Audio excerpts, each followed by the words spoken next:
Oh, yeah. Welcome to another weekend. It's Saturday, the 4th of July. That's right. It is the 4th of the July. So we might hear some fireworks while we are taking our time rewriting the greats with Dan Brown's The Da Vinci Code. Yeah, that's right. Every Saturday and Sunday, I do a live 2 p.m. Eastern Standard Time. Today just so happens to be a rewrite the greats. That's right. We're going to be I don't know what's going on here.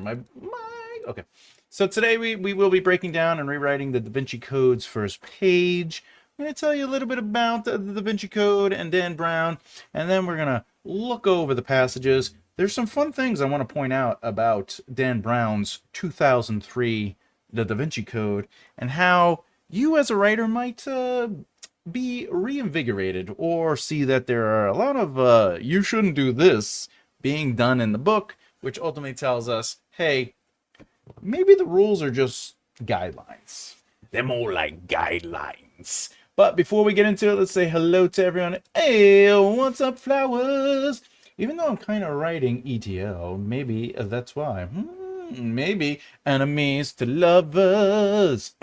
Oh, look who we have here. It's slowly becoming my favorite sound.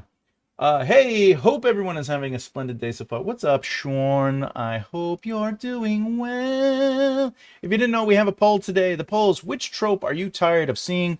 We will talk about it at the end of the hour. If you don't know, we have 4 choices, and I know there's a lot. So out of the 4 choices, which trope are you tired of seeing?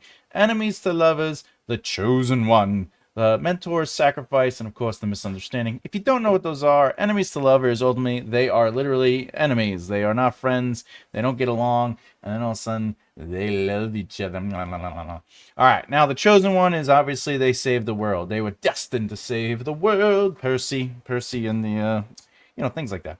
The mentor's sacrifice, they die, and then the hero moves on into, usually, the next part of the story. And then the misunderstanding, they just have a conversation. That's all I'm saying. Hey, Afghani, we haven't seen you in a while. You have been missed. Oh, you've been in the Japan. Ah, konnichiwa. Konbanwa Miya-san. Oh, hey. Nio Karamoto Kimashita. Kimashita. I'm not sure if I just said a lot of bad words, but I believe the first part is, how are you?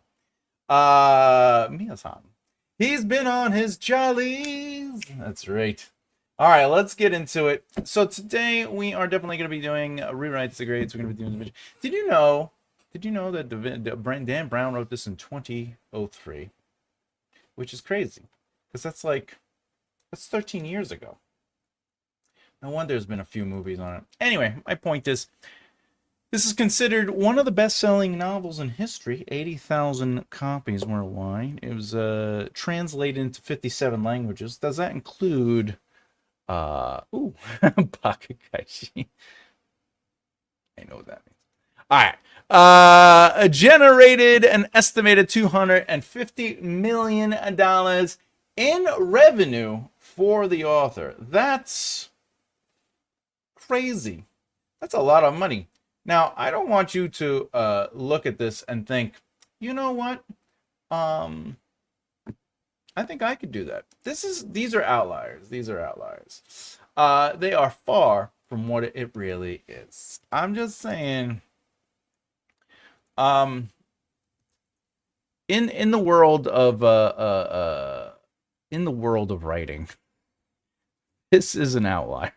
I do not think if you write a book, it will magically become, as they say, a $250 million income, 80 million copies. These are outliers. Right? I'd say the trope I'm most tired of seeing advertised is enemies to lovers. Enemies. You know what? Villainous enemies to lover is really the trope I'm a little uncomfortable. You know where they beat the hell out and they murder people and they stay, and then they're like, I love you. That's where I'm like, what? But the trope I hate most is the chosen one. I'm with you there, buddy. On the poll, what is misunderstanding? It means that ultimately the conflict would be solved with a simple, albeit direct conversation between two parties. If you've ever seen any Ben Stiller comedy, that is completely a misunderstanding trope. Everything is literally him trying to lie or cover up the reality of the situation. Meanwhile, if he just told them, because at the end of the movie he does just tell them and they forgive him, meaning that if he just told them, he would have just been okay. Bro did misunderstood the misunderstanding. It happens every single. All right. Okay.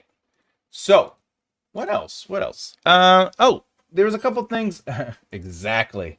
Yeah, I'm misunderstanding is probably my least favorite trope. All right, so if you didn't know, Dan Brown, this is his approach to writing. So this is interesting to think about when we're reading through the first page. You know, by the way, the three C's in editing is clarity, context, and concise. But for him, it's contract, clock, and crucible. Ultimately, when Dan Brown writes, if you're writing thrillers or mysteries, he's saying that you got any mystery you introduce or code must be resolved. I write with this in mind for anything that is of character interest or focus. If something is brought up about the world or a character and it's sort of just mentioned and not necessarily explored or shown interest, I don't really resolve it. The example is if two characters they're in the woods, they come to a fork in the road, not a literal fork, but a left and a right. And they say, do you want to go to the lake or do you want to go to the village? And they go, the lake is haunted. Let's go to the village. And they go to the village and then they never bring up the lake again. That's fine. But if they say, I don't want to go to the lake, it's haunted, they go to the village. Well, at the village, they're like, oh, I wonder how long that thing's been haunted for, if anyone's ever dealt with it. Now you have to sort of resolve the lake. Is it really haunted or is it not really haunted? Two points, people are interested. So that's a good rule to stand by. Clock. The ticking clock actually exists in every single narrative you write, whether you are using a literal ticking time bomb or you're creating opportunity. All a clock creates tension, right? And as per Alfred Hitchcock, I'm late for work. Clock. We only have so much time. We gotta get to the hospital. Clock. We have a deadline. I gotta get this work done by Thursday. Clock, right? So there's a lot of clocks. In a romance, she's gonna get married if I don't tell her how much I love her. That's a clock. Clocks are everywhere. Clocks are everywhere. They don't not literal clocks, but I spent the night with my foster mother and her sister and also tonight. Then go back home. I really appreciate the update, my friend. It's good to know where you are, just in case we don't hear from you next week. We could be like, you have to look into the foster mother. Nice to see the Japanese, Afghani. Nowhere near well versed, but I recognize a few words. Excelente. I chose misunderstanding because they can be so cringeworthy. So I'm with you. I'm with you. I love animated tropes. Who doesn't? Diana, what's up? Always a pleasure. All right, and Crucible, placing a character. This is a great rule. If you're working on your book and you get to a point where you feel like nothing's really happening, or it's starting to feel just like back and forth conversation or exposition, or there's just no thrill to it. This is a really good rule. Dan Brown's rule on just placing characters in highly confined, dangerous trajectories. Basically what that means is throw a monster in the corner. Do something. It doesn't have to be a literal monster, but create a conflict. Conflicts really do help elevate a chapter, a scene, a story arc, a section, a plot point, an act. If there's something that they're trying to accomplish, a goal, I need this, but something is in their way, that really does elevate the page. It really does. And enemies becoming allies are one of my favorite tropes. I do like, that's fun. That's always fun. All right, villain first. This is an interesting rule that I like that I discovered about him. Ultimately, he flushes out the villain first. He focuses on the villain, and then he allows that to sort of influence his hero, in this case, Robert Langdon. Very cool, very cool. I'm on chapter 3. I have a laptop, so I'm going to wait until tomorrow when I go home. Excellent. Keep writing. Long form is fun. All right, what is this? There was another thing that I read that was like interesting. He does deep research. I think that's interesting. He goes to the locations to feel it out and uses his emotional connection to it to help describe it. This is where the routine. This guy wakes up at 4 a.m. and writes from 4 a.m. to 11 a.m. That's 4, 5, 6, 7, 8, 9, 10, 11. That's 7. Oh, that's a work day. That's crazy though. Crazy. I don't know who does that. It's wild. Does that mean he goes to bed at like 6?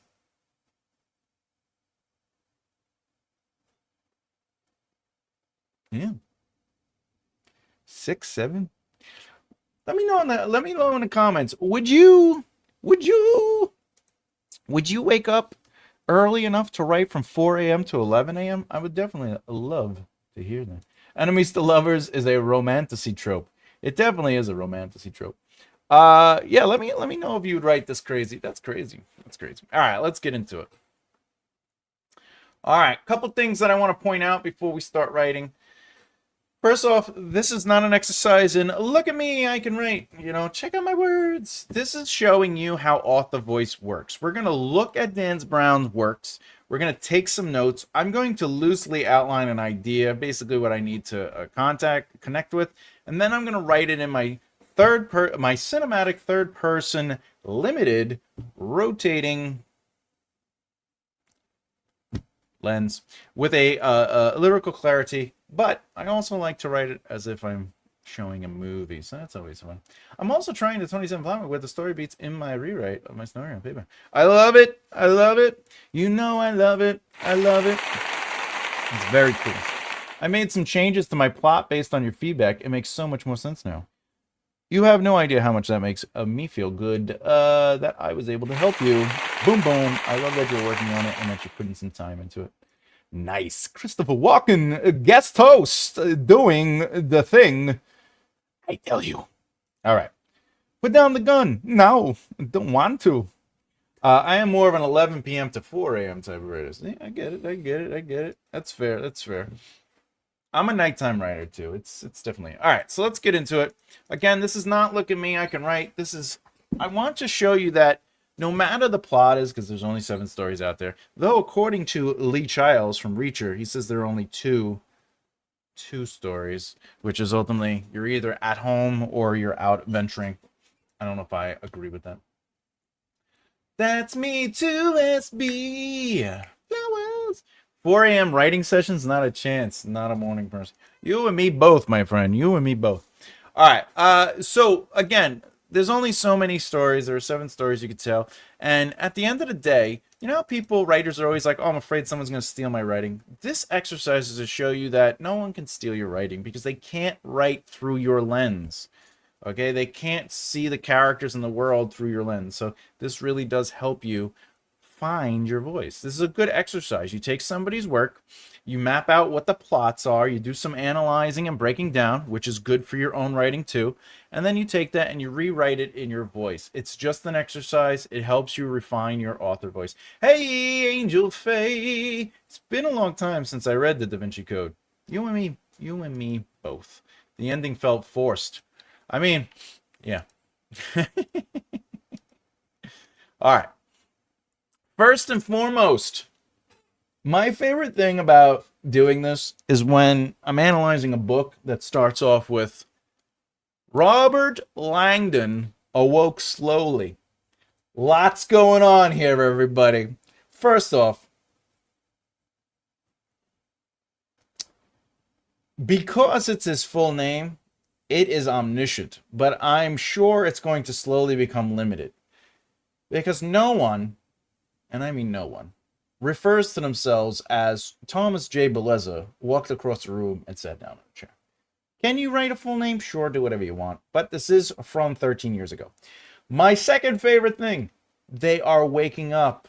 What did they tell you? Never have a character wake up. You can absolutely have your characters wake up. Do not feel like you can't do a wake-up scene. Do I think this is The only thing is they're waking up and then there's like a phone going off and like he's confused. This is just like What's that? The book. The book. They just did the movie about it. Where he's oh, Hail Mary. Hail Mary. Where he's like 2 + 2. What is 2 + 2? I don't remember what the ending is, but I remember that I hated it. It felt like he was trying to subvert your expectations and didn't really. Well, without giving it away, it turns out that the woman he is protecting is indeed the descendant of Jesus of the Christ. Oh, yes, Project Hail Mary. Thank you so much for that. I appreciate it. But anyway, so here you go. Now, the third thing is it's an ly word. So, whenever someone tells you, a writing coach or a teacher or somebody on the YouTube, I'm included, and they go, listen, you can't use ly words. Don't use ly. Don't let your characters wake up. You don't. Who uses their full names? Look, it's all writing is a whole bunch of fake. It's all made up. All the rules are made up. Everyone can break it. I do think this is a strong waking up moment, though, because we are confused with him. A telephone was ringing in the darkness, a tiny unfamiliar ring. He fumbled for the bedside lamp, turned it on, squinting at his surroundings. He saw a plush Renaissance bedroom with Louis. Is that 14? Oh, 16. Is that? Because that's 4, 5, 6, 16. Furniture and frescoes, walls, and it's a lot of information, but where the hell am I? This is first person. Is it? Yeah, because but there's no, that's interesting. I think it's supposed to be like this.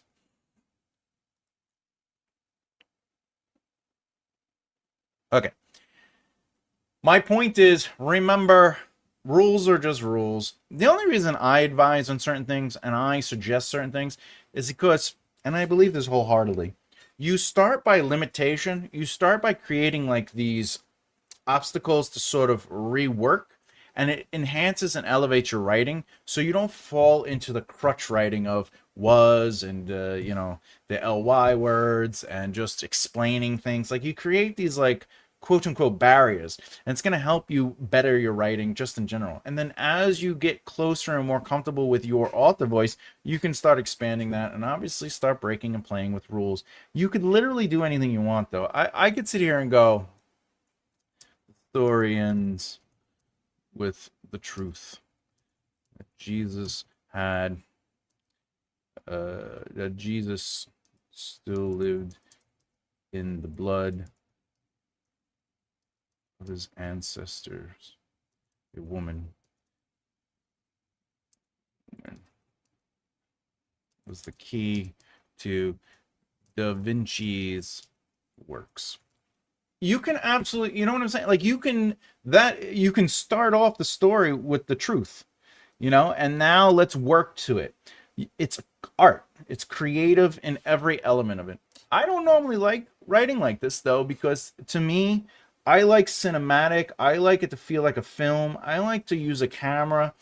To me, exposition is not really my fun part. Do I think people shouldn't use exposition? Not at all. I think you should use character exposition, which means that we just learn through the character's emotional experiences and choices. But that doesn't mean you can't just have a quick block like this. It doesn't mean you can't explain something. It is literally a creative medium. Rules exist to help you refine your writing and find your voice and decide. You have to decide what rules you like, what rules you don't like, and what new rules do you want to create for yourself. I created I want to write like I am watching a film.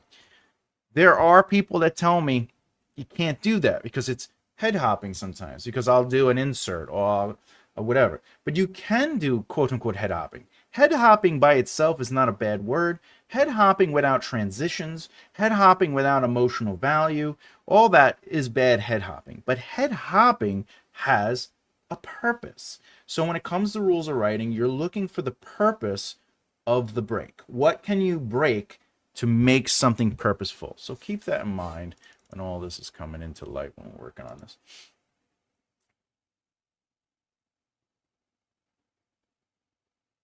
I don't remember either. You can rewind it, I think they recorded on. Yeah, just it's still you can on a live, you can go back. So I would just go back a little bit and listen to that, my friend. How do you know when a new rule drops? When that beat is crazy. That's a good question, actually.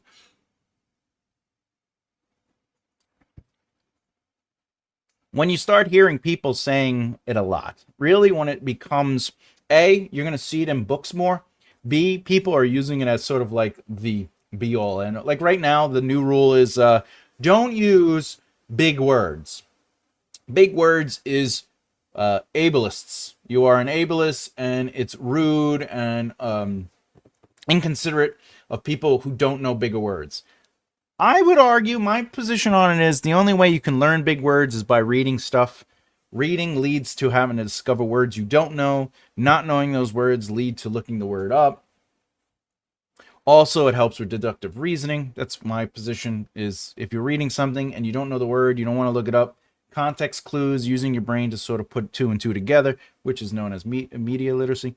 But that is a new rule that is being established in the community on the line. But again, rules just develop over time because somebody's like, I like this, I don't like this. Somebody's just like, you know what, we can't use the word run anymore. And it's like, why not?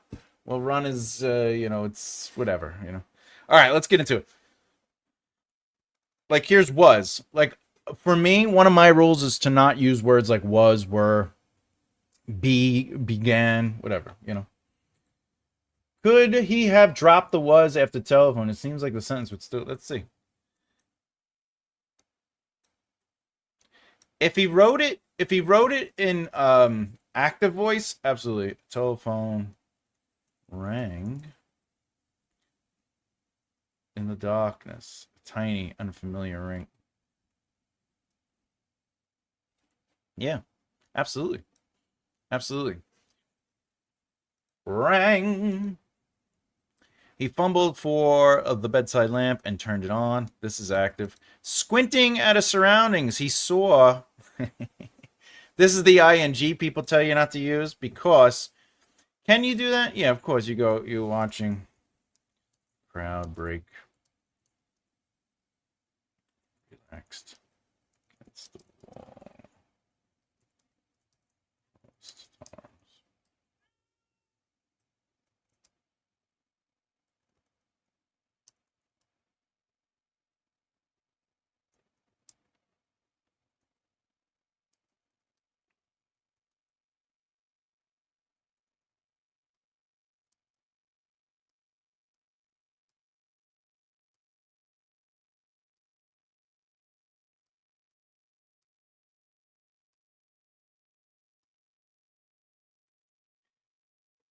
Right? Like you could do watching. There's nothing wrong with watching. Again, though, the rule should be that you're using it to do something.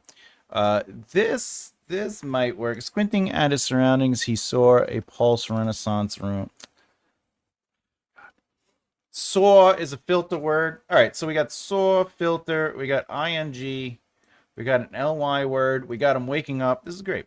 Also, I think the movie actually starts off with something else going on. Like there's a break-in at the Louvre somewhere, and then we meet Robert Langdon at like a speaking engagement. I believe that's how the movie starts. Anyway, where the hell am I?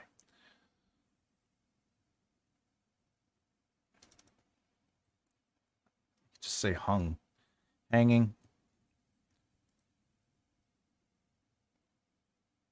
See, this is passive, isn't it? The Jacquard bathrobe hanging on his bed. Oh no, because bore is bore. Okay, because this is the object. This is this or the subject, I should say. Subject bore.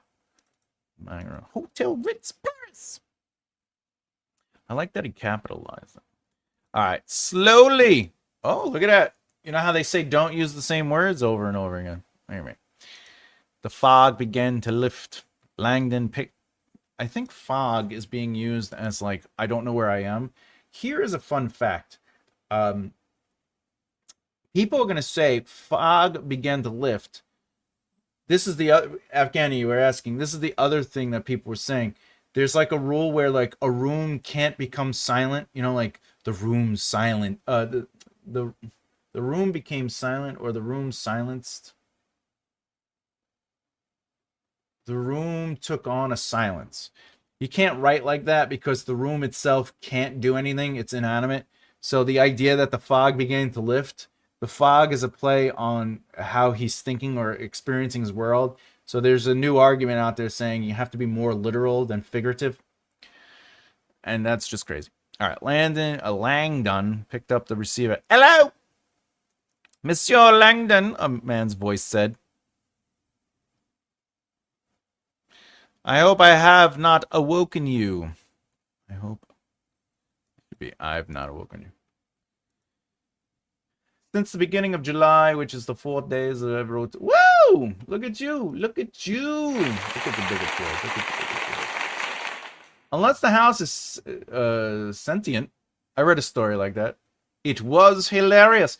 Yes, obviously, if the house is sentient, you could get away with it. You could argue it. But people are saying you shouldn't do it. I think that's ridiculous. Figurative writing is beautiful. If it wasn't, then Jane Austen wouldn't exist. I want to meet the guy who's making all these rules. It's not a guy. It's a community of people. All right. Dazed, Langdon looked. Oh. Yeah. He sure is just saying it was. It was. See, like this, I would just be like.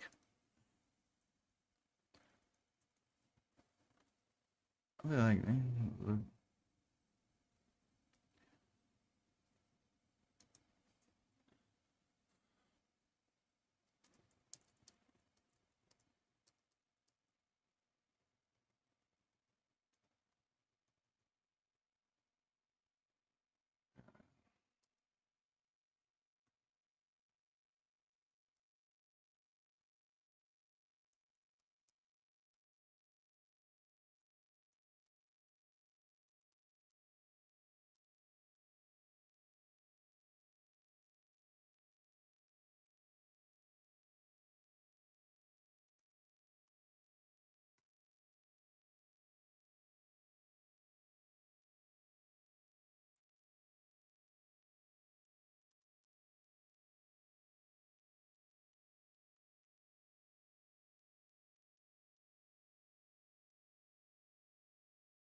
Only an hour. Only an hour. Oh, I'm past. Past? Past.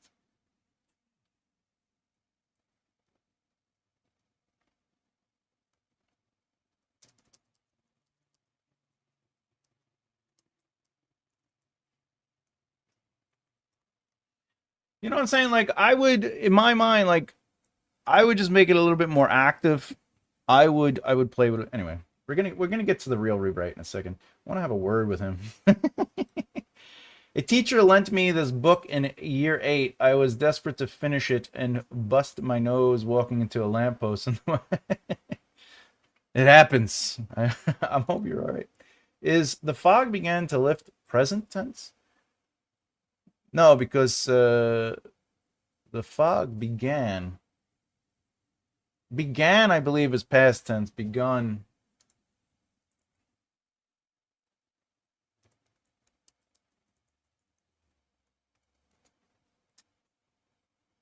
Yeah, began is past.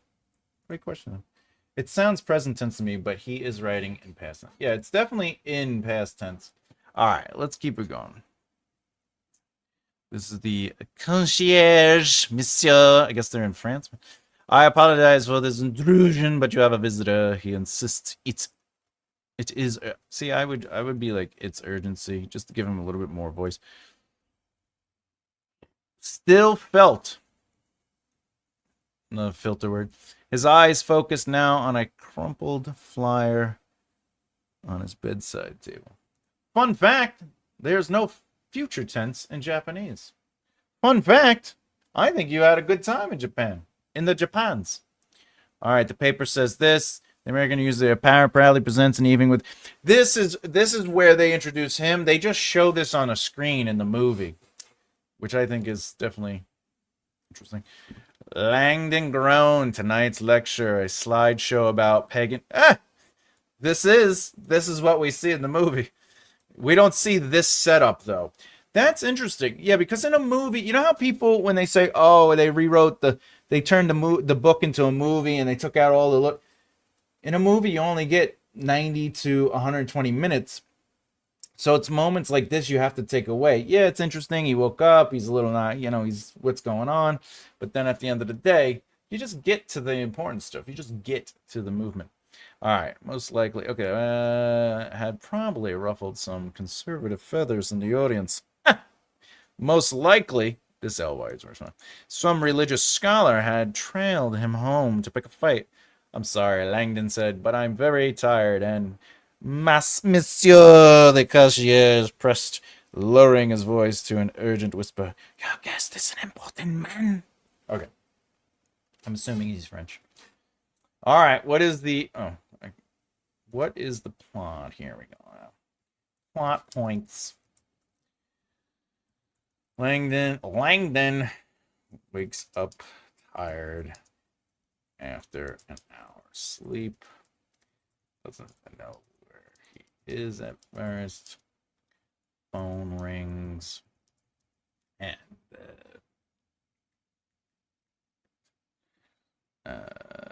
what is the word? Acclimate.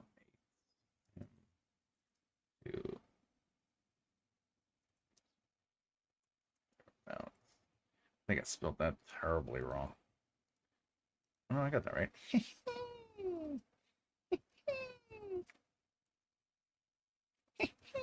Okay. Let's see. Langdon is supposed to present. What is it? Speech? What's it called? Presentation? Oh, lecture. Lecture.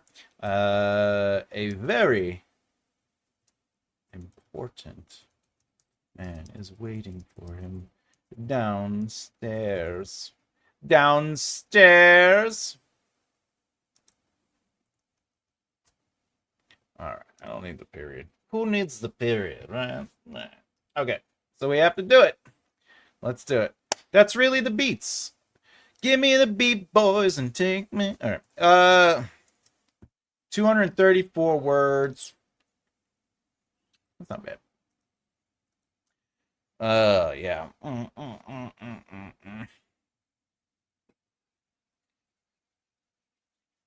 Do we want to follow the same beats, but we don't want to write the same situation? I don't like this opener. This is the first line, but let's see what we could do.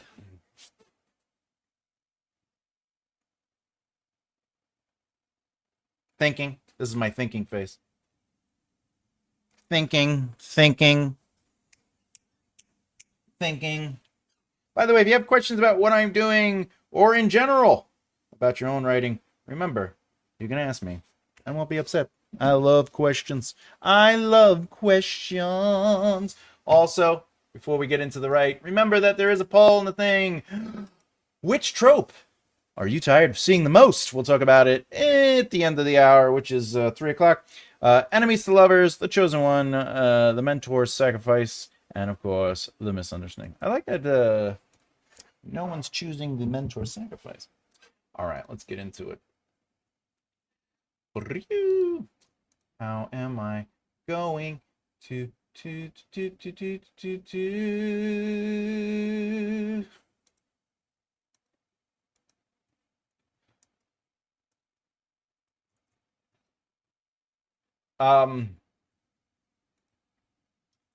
all right, I got it.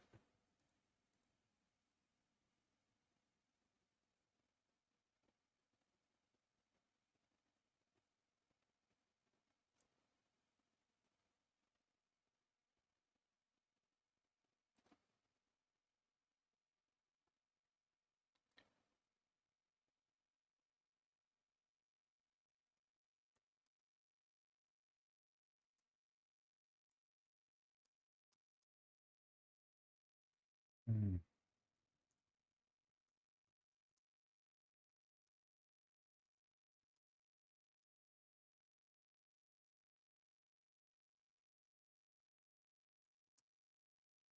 All right, so couple things.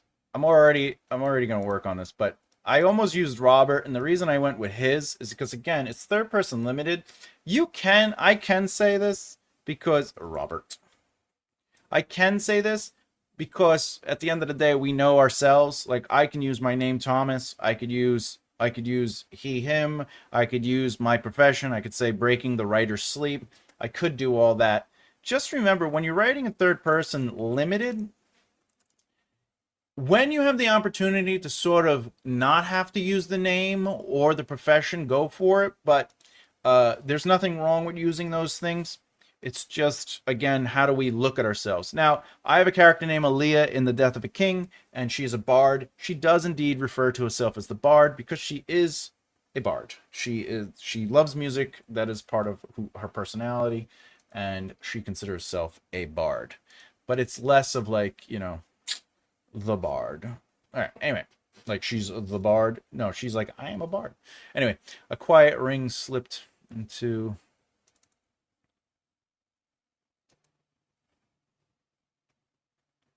the orange glare light.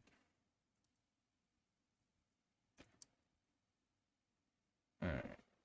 Let's see. A quiet ring slipped into the orange glare of light.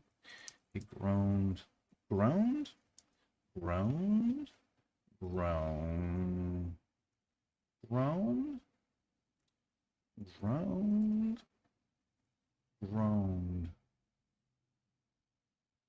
Yeah, that's right. That's correct. I got that right. He groaned.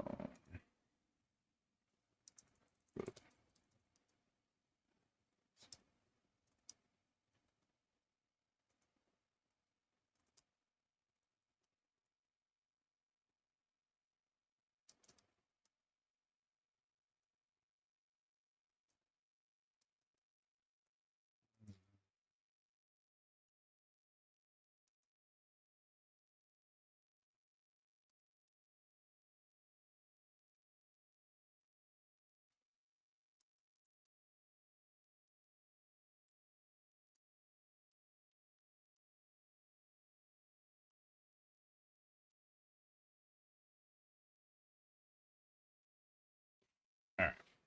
Where are we? Okay. A quiet ring slipped into the orange glare of light. I'm trying to say that it's the sun is out. He has his eyes closed. You know how like instead of it being black, it's orange.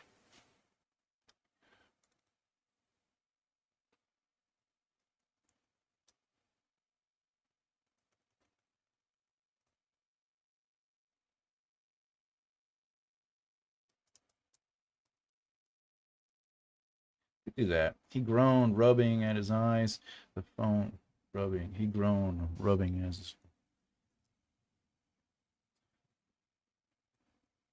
as the phone rang.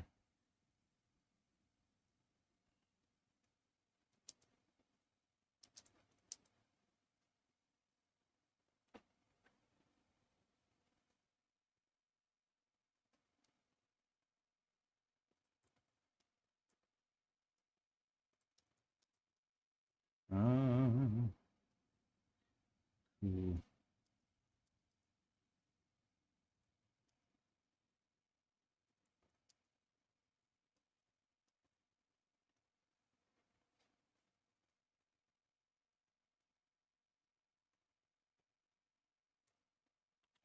all right.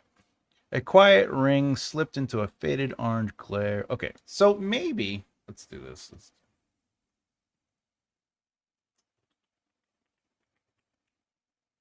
I want to get a better, stronger sentence to start this off. Let's do a.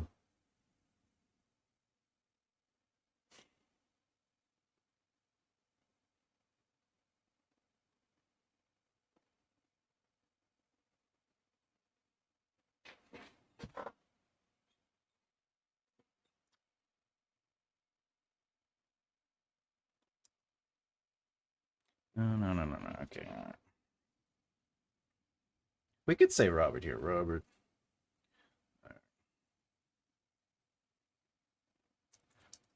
over, swallow. So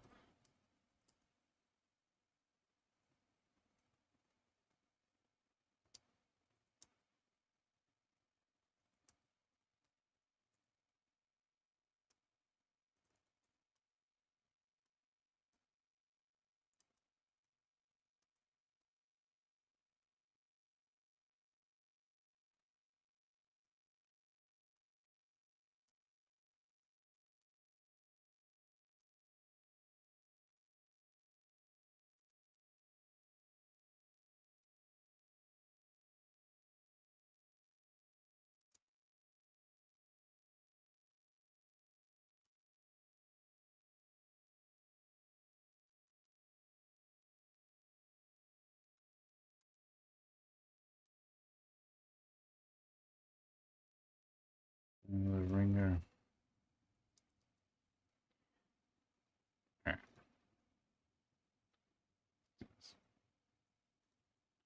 He groaned, rubbing at his eyes.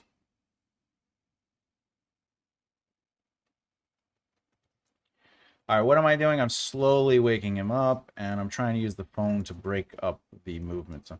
So, he groaned, rubbing at his eyes. It was a cool...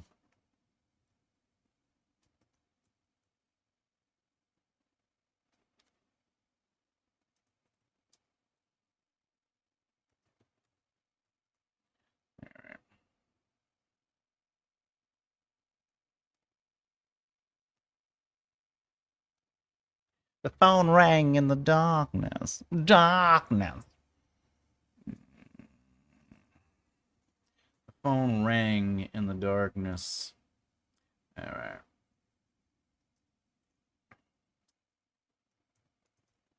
It's quiet.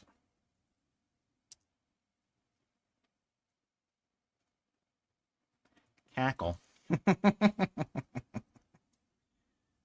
spell that right. Cackle slipped into faded orange.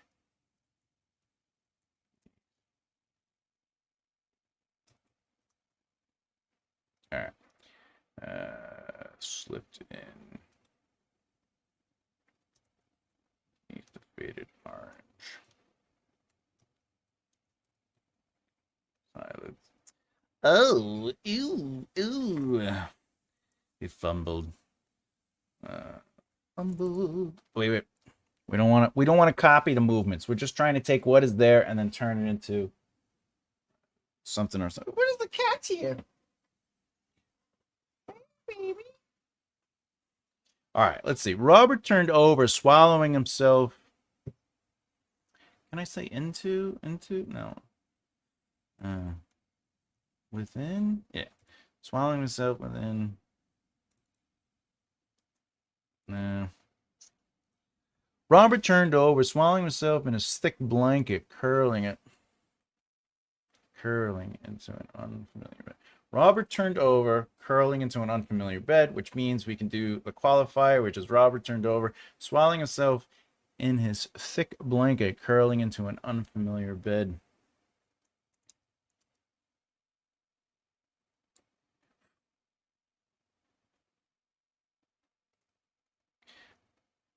Actually, we'll get there. Let me write a note. Add logical narrative movement afterwards. All right, afterwards. We're going to try to write what we can, and then we're going to go back and add some of this stuff. A quiet ring slipped in on him.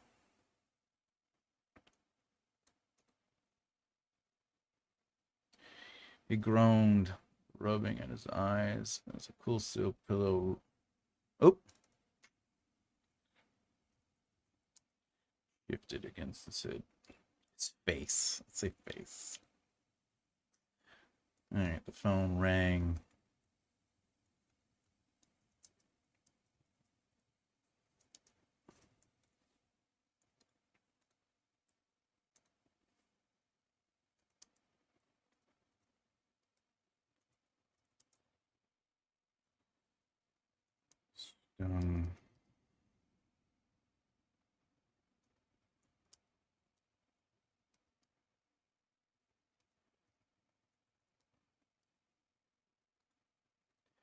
All right, this I actually have to do with this. Boop. I gotta switch the order of that because the phone rang in the darkness of the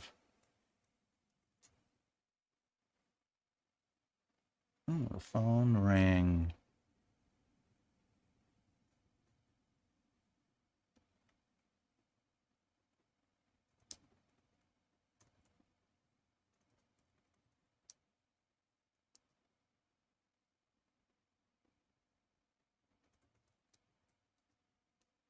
Darkness.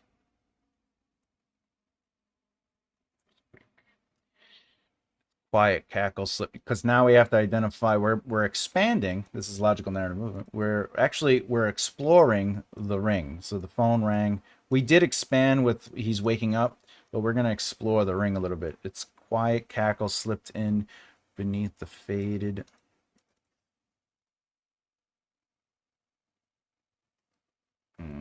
faded orange.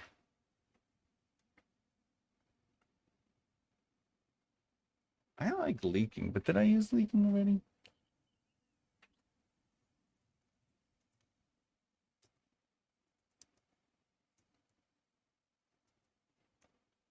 Eyelids. All right, now.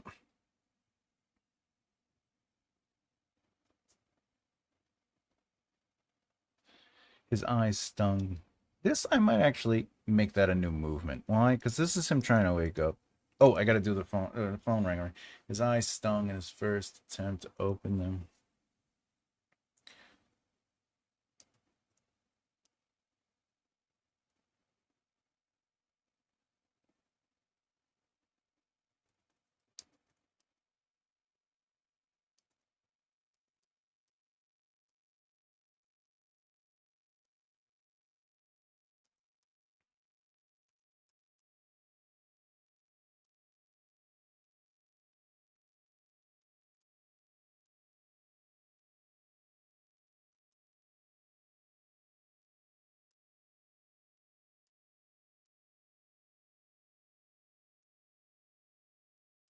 The lamp fell.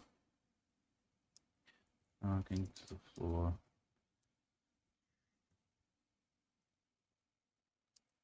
Hold. Knock down.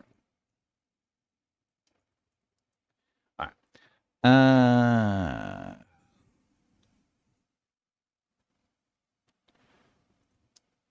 All right. Can we say Robin? All right. Now we could say ing. We're sitting.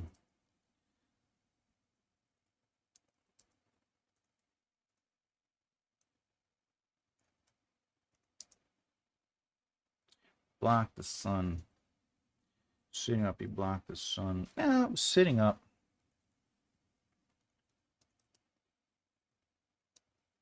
Now we got the blocking the sun, blocking. Sitting up, he lifted his hand at blocking the sun.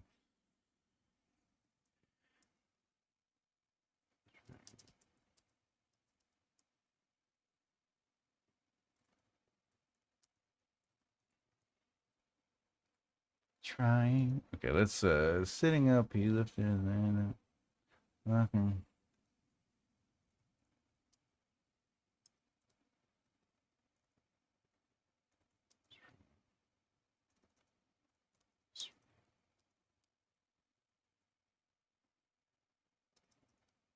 Oop.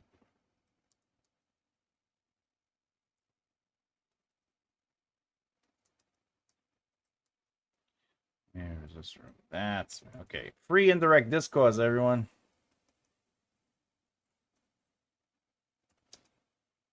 All right. Where are we? Okay, so basically what's going on is I'm trying to obviously make it my own scene, and I'm allowing it to be more discombobulated. Now, the pacing of this is obviously a little bit quicker, and the only reason is because it's just getting through the stuff and explaining it. It's more telling. Again, I like cinematic. I like framing shots. I like it to look like we're watching a movie. Again, this is just a quick draft of it. So I do try to avoid telling as much as possible. Um,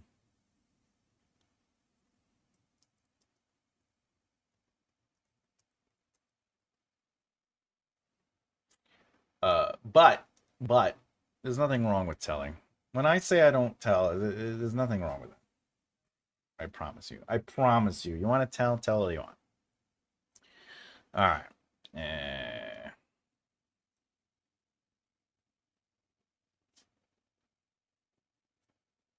All right, let's see. Let's see. I kind of want, let me just, 1 second.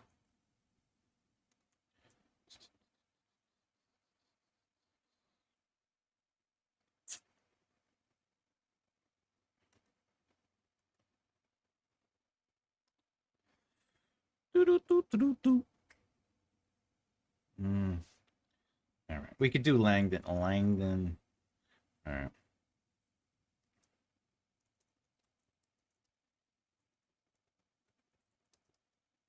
See here. What? Well, actually, we could just do hello. Hello.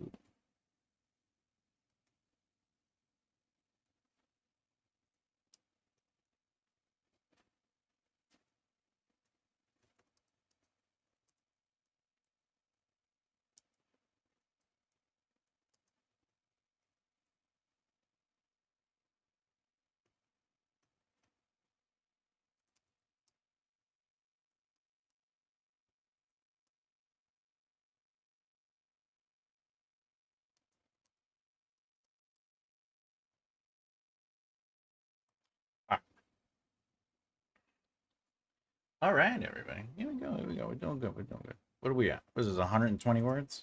Oh, almost 200 words. I'll take it. I'll take it. All right, let's read it. Robert turned over, swallowing himself in a thick blanket, curling into an unfamiliar bed.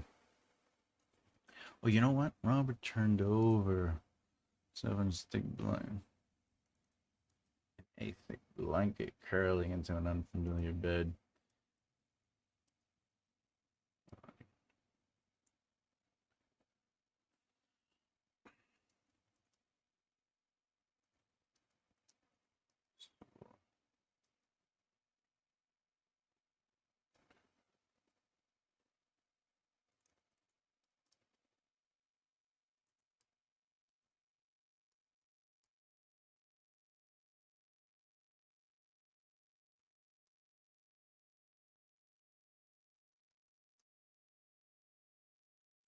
Something like that. A quiet ring slipped in on him. The ringer sit.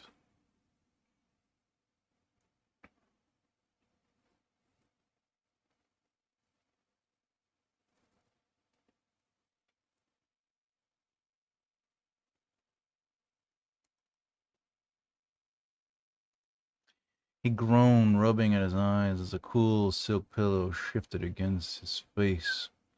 Phone rang in between his... I think that's supposed to be in between, right? No. Between fading dream, darkness of a slow wake. Its quiet cackle slipped in beneath a faded orange leaking in on his eyelids. His eyes stung in the first attempt to open them, resting his hand flat over his face and reaching for the phone on his right. The lamp fell, knocking to the floor, and pulled the clock down beside it. Sitting up, he lifted his hand out, blocking the sun blaring into his room. This room.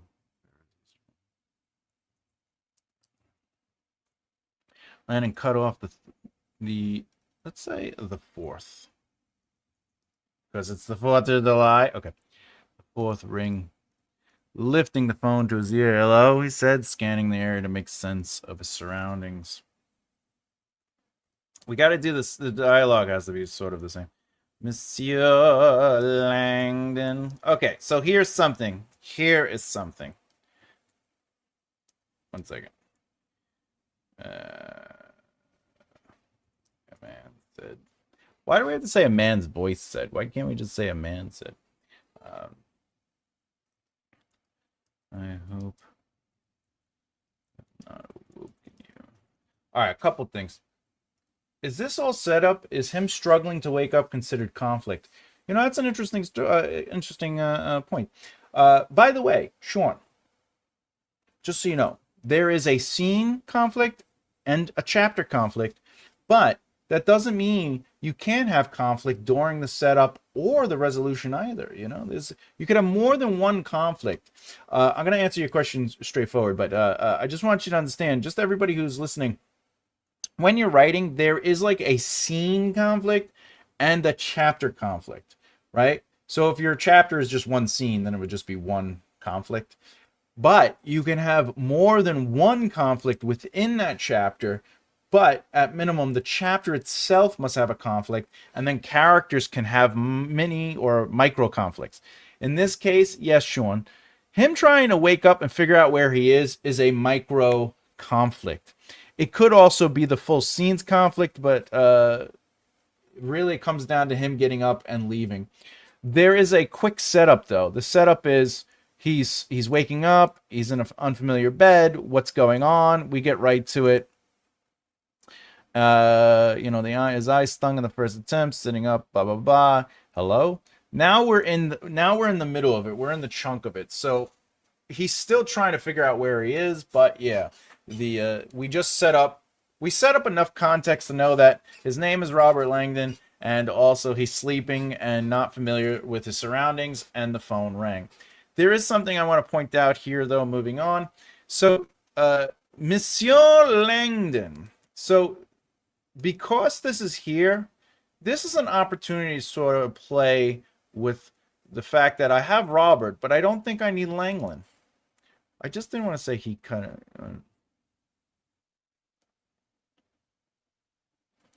we could just say...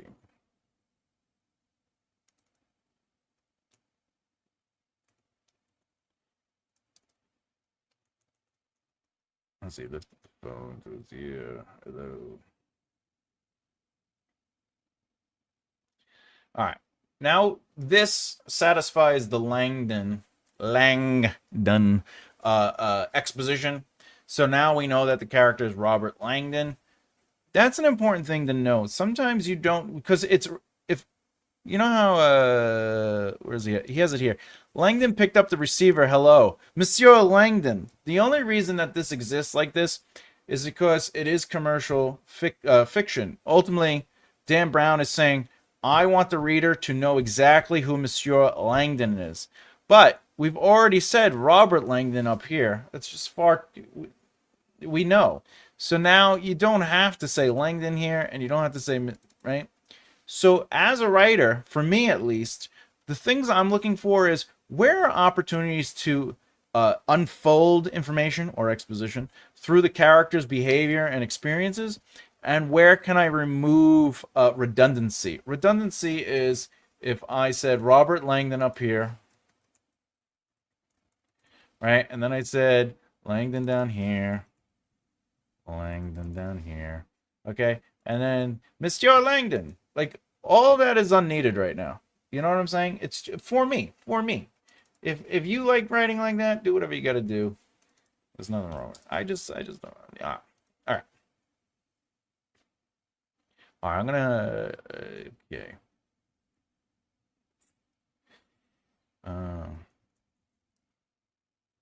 See, now we could just have him. Oh, didn't I make?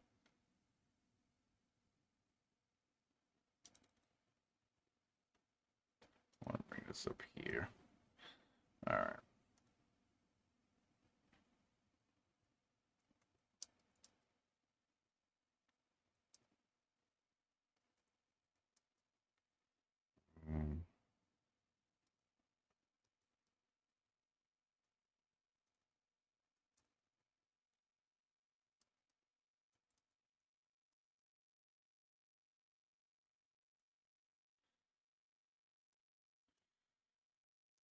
Just like a Renaissance style. Is that? Is this 16 or 15? I think this is 16, right? Yeah, 16. Because 5-1. Because that's 10, 5-1. Got it. All right.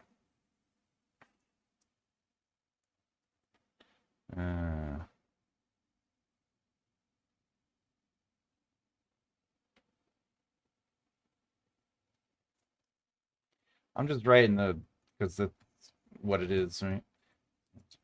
Okay. Also, agony. All right. So the big change I did here is I got rid of this beat. Instead of him writing he fumbled, I actually just had him fumble. Right? Stung, reaching for the phone to his right, the lamp fell, knocking. So I just, instead of saying he fumbled, I just show him fumbling stuff. And then for this, Robert squinted. I made it more active. Robert squinted at the messy room, filled in an array of elegance, a plush Renaissance style.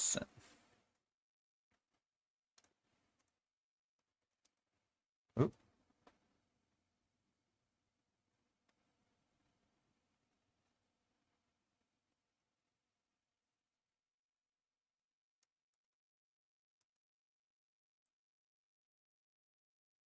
All right.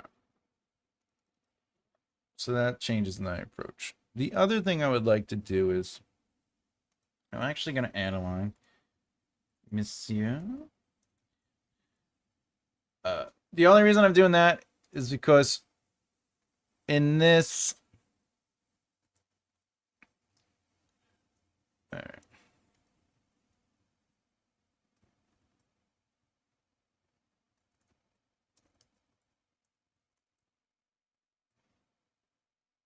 Oh, wait. Oh, I see. Okay. This is not Dan. Monsieur. Oh, I could do this. Dan fell his head back to the side. There we go. Now I got to put that in there. And then, the concierge. Spelled that wrong. Oh, I spelled that right. Monsieur.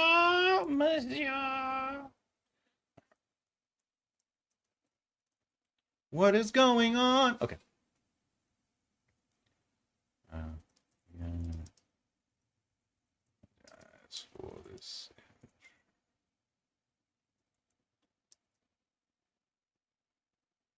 But.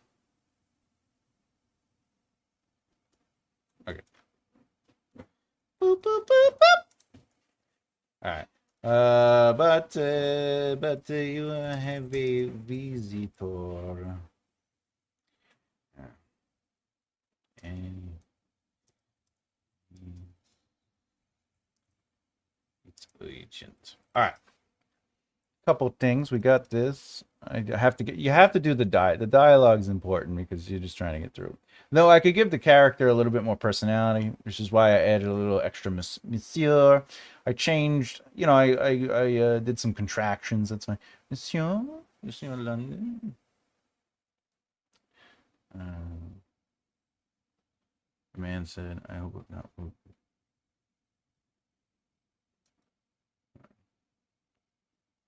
So.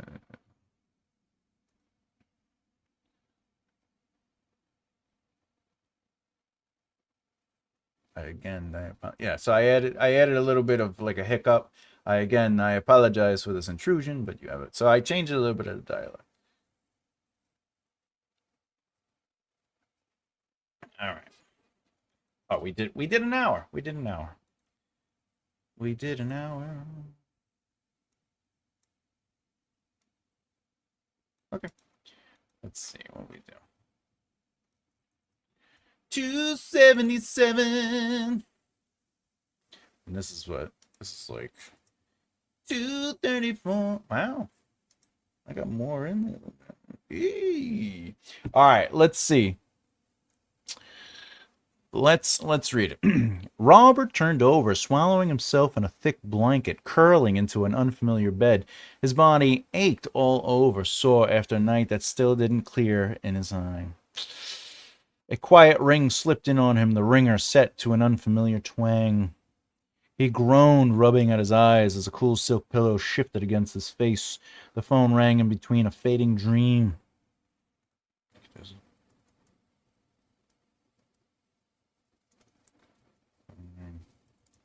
Again, in between a fading dream and the darkness of a slow wake, its quiet cackle slipped in beneath a faded orange leaking in on his eyelids. His eyes stung in his first attempt to open them, resting his hand flat over his face and reaching for the phone at his right. The lamp fell, knocking to the floor, and pulled the clock down beside it. Sitting up, he lifted his hand out, blocking the sun, blaring into his room. This room. Where is this room? Where am I? He cut the fourth ring off as he lifted the phone to his ring. Hello? He said, scanning the area to make sense of it. All right, I think this should be like he muttered.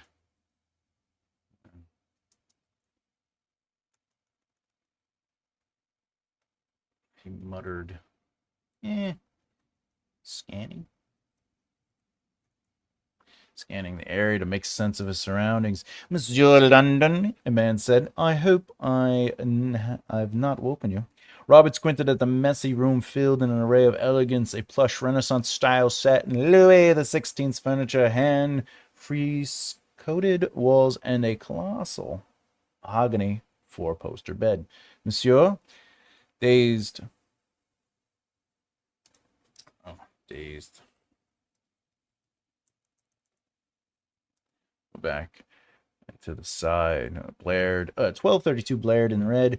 Lit letters on his clock. Oh, clock. We gotta change this. Laying on his floor. Oh, for back. Okay, we gotta change this a little bit.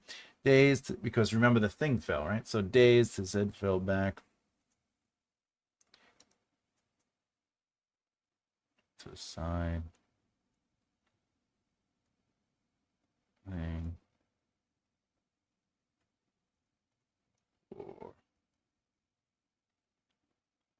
Laying on the floor. Did I spell that right? Only an hour. Only an hour. He passed in his sleep, unable to break. Unable to break the numbness of his body.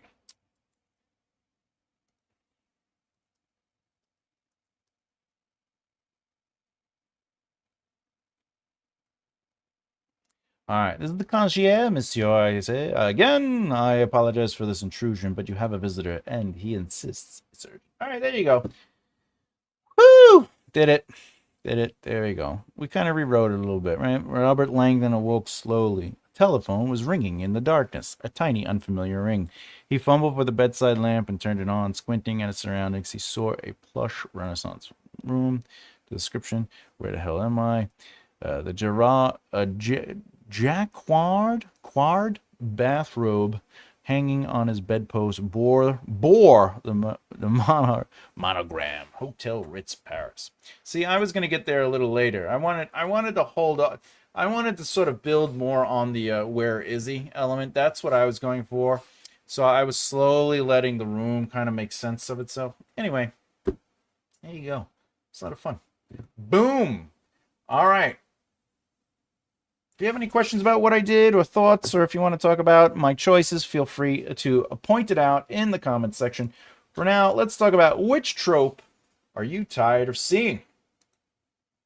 We have enemies to lovers, which is ultimately, it is not violent, beat up, kill, and stab and maim all their family members and then turn into lovers after I capture you. It is just enemies to lovers. They're antagonists, protagonists, pushing back at each other, and eventually they find. So this is maybe, two people working together, but one is new, one isn't, and they're just like, ugh, so annoying, etc., etc. Enemies to lovers. Then we have the chosen one. Then, of course, the mentor's sacrifice, which is ultimately they died because they must. And then the misunderstanding. Oh, all right, we have 12 votes. Right now we have 15 viewers. Feel free to vote. We will. I'm gonna discuss each of those in a second. So again, let's get some more votes in on which trope are you tired of seeing. Well, we're waiting for that. I'm gonna do. This is the thing I don't really like doing. So I did a pre-record. Plus it's good. It's good because then I get to do a. I gotta get a new soda. My soda's empty, and then we could talk about it. So I'm gonna hit this this lovely little thing. Here goes. Boom, boom, boom, boom, boom. Oh wait, what do we got? Would this be grammatically incorrect? The question marks. Which did you like more, the novel or the film version of Who Is Your Mother? Oh, that's yeah. All right. Who is your mother? Which did you like more, the novel or the film version of Who Is Your Mother? If the question mark is a part of who is your mother as a title, then the question mark would be there. And then the question mark, your question mark. Actually, to be fair, real quick, it would technically be like this. Let me put it on the screen for you. You got to use the singles.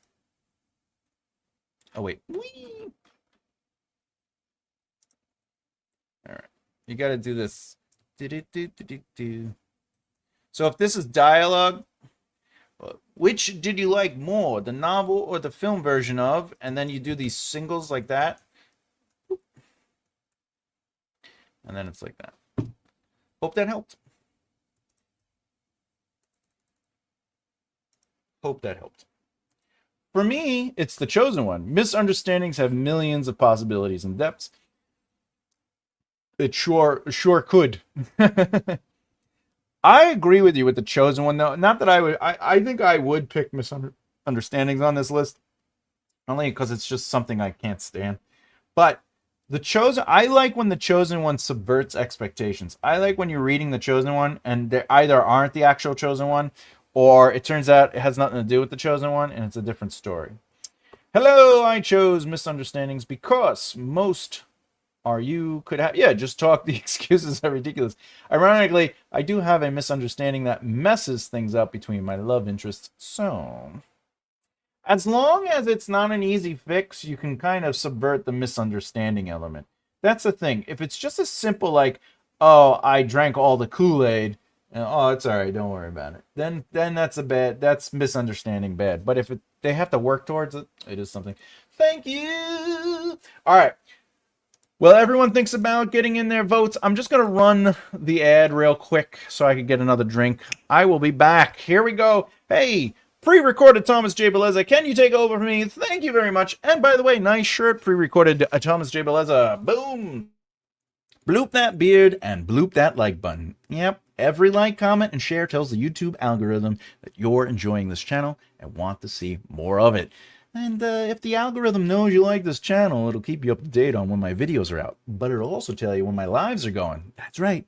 I do lives every Saturday and Sunday. Saturdays are always real-time writing examples, and Sundays are the Write a Book With Me series from concept to completion. It's a lot of fun, and I'm a developmental editor and a writing coach. So if you have questions, you can ask them in real time. I do the lives for you as an opportunity for you to have a free resource to ask questions. If you didn't know, I also have books available. That's right. I have a book on outlining. But if you're a pantser, the first half of this book is dedicated to understanding narrative movement, flow, and just narrative overall. The outliner in you, or outliners out there, the second half is focused on the 27 plot point outline, which is my channel's specialty. Also, I have Death of a King. This is my epic fantasy, book 1 of 5. It is only available on Patreon and Substack. Patreon is the scribe tier. Substack, you just join and you could read the books. I release the chapters once a week. I'm already ahead by a lot. But when you get the chapters, it's the release of the 0th, 1st, and 3rd drafts before the polish. The whole point of this series is to show you the process behind the writing so you can watch it evolve and elevate, and I explain my choices and behaviors as a writer. Then I give you an educational understanding of why I did what I did to help you with your own writing. Also, this is a noir book. This is not the cover of the book, it's just there for the image, but I do look nice with the hat on. This book is also available on Patreon and Substack. However, I will say it's only the 0 draft, but I still explain my process and then give educational feedback to help you with your writing. If you didn't know, I have this book. If you're a writer or you just want to be successful in general in the entertainment industry, including being a writer, this is the foundation for longevity. Book 1 of 5. Speaking of, book 2, Finding Solutions with Talent, is the second book in the series. It continues to add to the evolution of the education. It's a fun series. It basically is, if you hired me as a consultant, this is the stuff I would teach you. Boom! Oh, by the way, if you didn't know, I have a YouTube membership. You'll get a growing narrative course called How to Write a Narrative. It's a weekly course I publish on Thursdays, and I break down the writing process of writing out your narrative. It's a full masterclass. The goal is to get it to 25 videos. I'm flying through it. I'm adding them every day. Once that's done, I'm going to start a new master's class. If you're already a member, you'll be able to get it. P.S. If you're on Patreon or Substack and you are a member there, you too can get the How to Write a Narrative course. It's there. It's there. And finally, I'm uploading stuff. That's right. I'm uploading downloadables. The first of many is this one, the 27 plot point outline quick reference sheet. The link is available in the comments and description below. Don't worry, if you're a member on Patreon or Substack or even YouTube memberships, the downloads will be available for you. Other than that, now back to you, Thomas J. Bellezza. Boom! I'm glad I could help you. Save that breath. Thank you, pre-recorded Thomas J. Bellezza. I really appreciate it. Excellent, by the way. It's like, you do it perfect every time. I'm just saying, pre-recorded Thomas J. Bellezza, not as handsome as present day, real life, live Thomas J. Bellezza, but give him a 2 on a scale of 2. You know what I'm saying? I don't like to judge too harshly on a scale of 1 to 2. It's definitely 2. So stupid. Who is this guy? All right, let's talk about it. The chosen one, who is almost, no, is good in my eyes. Who is also, yes, I agree with you on this. Whenever any character, not even just the chosen one, but any character who is an underdog, I'm in it to win it. I love underdog stories. I don't like underdog stories where it's an underdog, but then they just become so powerful they don't need anyone else, and they basically become a Mary or Gary Stu. That's when I'm like, meh. The mentor dying because I've hated. I hate.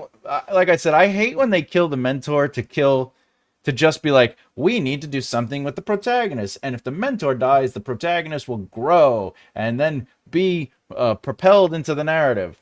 If the mentor dies and it's doing something more interesting, I'm all for it. But I'm not a fan of using it's sort of like, what is it called? Fringing? Fringing in narrative. I think that's, yeah, when you kill like a wife or a husband. Yeah, it's a framing device. Fringing. You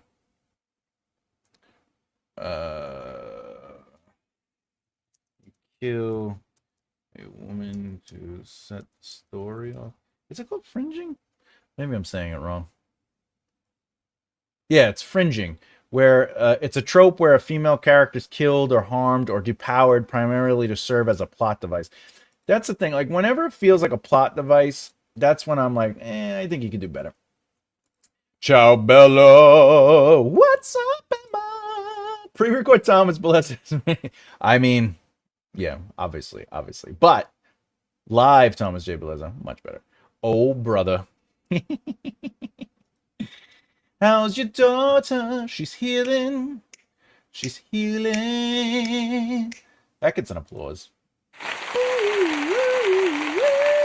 Excelente. Yeah, that's good.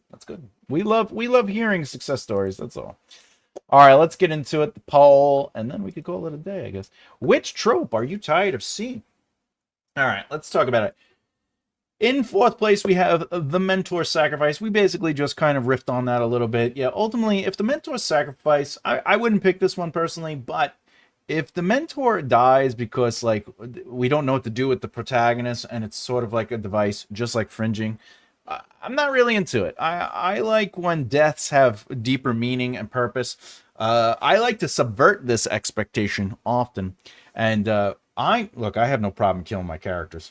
In fact, I expect to see my characters die here and there.